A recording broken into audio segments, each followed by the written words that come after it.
Hello everyone.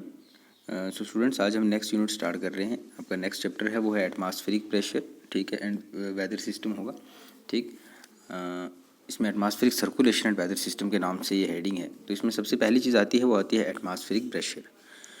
तो देखो, atmospheric pressure क्या होता है कि the weight of a column of air contained in a unit area from mean sea level to the top of the atmosphere is called the atmospheric pressure।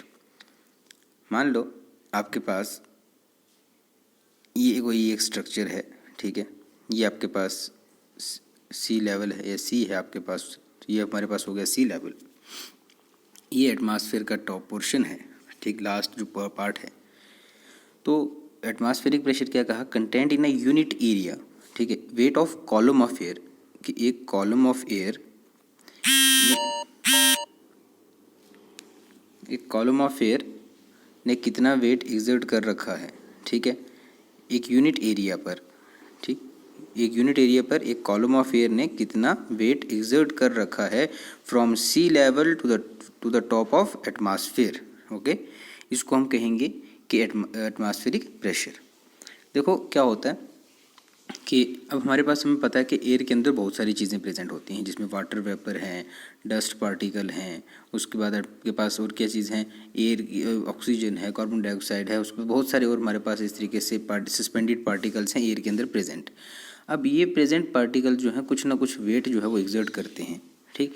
और इसी तरीके से जब एक यूनिट एरिया पर, एक एरिया पर एक कॉलम ऑफ एयर ने कितना वेट एग्जर्ट किया है, इसको कहते हैं एटमॉस्फेरिक प्रेशर।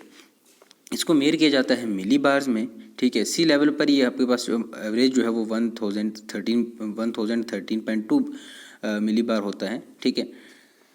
उसके बाद due to gravity the air at the surface is denser and hence has higher pressure. Air earth की ग्रेविटी पर डेंसर होगी और उसकी वजह से क्या होगा, एटमॉस्फेरिक प्रेशर ज़्यादा होगा।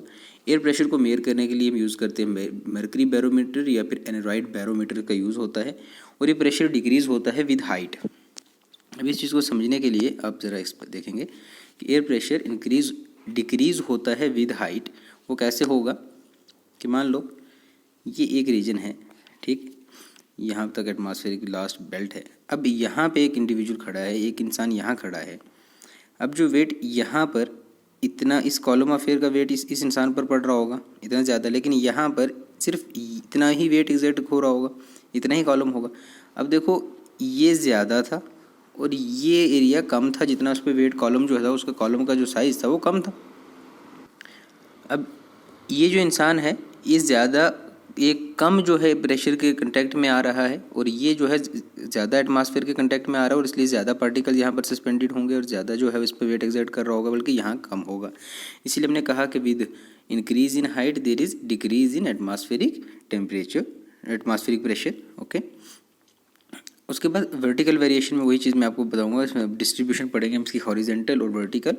वर्टिकल वेरिएशन या वर्टिकल डिस्ट्रीब्यूशन में हम क्या चीज़ करते हैं कि लोअर एटमॉस्फेयर के अंदर प्रेशर डिक्रीज होता है रैपिडली विद हाइट, कि लोअर एटमॉस्फेयर में, यानी ये हमारे पास जो एटमॉस्फेयर की लेयर्स हैं, ठीक है, तो जो लोअर एटमॉस्फेयर होगा, ठीक है, इसमें क्या होगा कि जो डिक्रीज़ होगा वो 1 MB फॉर ईच 10 मीटर। जैसे हम ऊपर जाते रहेंगे हर 10 मीटर के बाद 1 मिली बार टेम्परेचर जो है वो डिक्रीज़ होगा।